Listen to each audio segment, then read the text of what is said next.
Reverend Chervang to me is a true leader, a role model, and a living legend.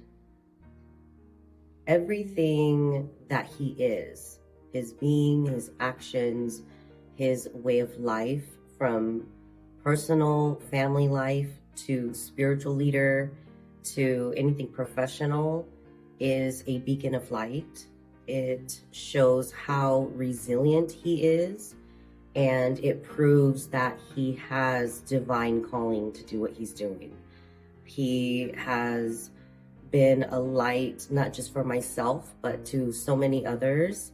And there's no one else that can do what he's done, who can have the legacy that he's had in all the years that he's lived on this earth.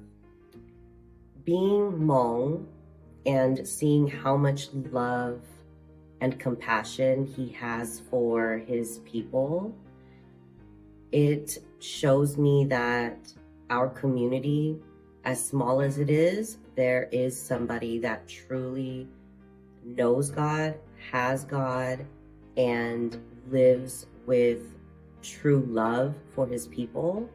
And it inspires me every day to be a little bit like that.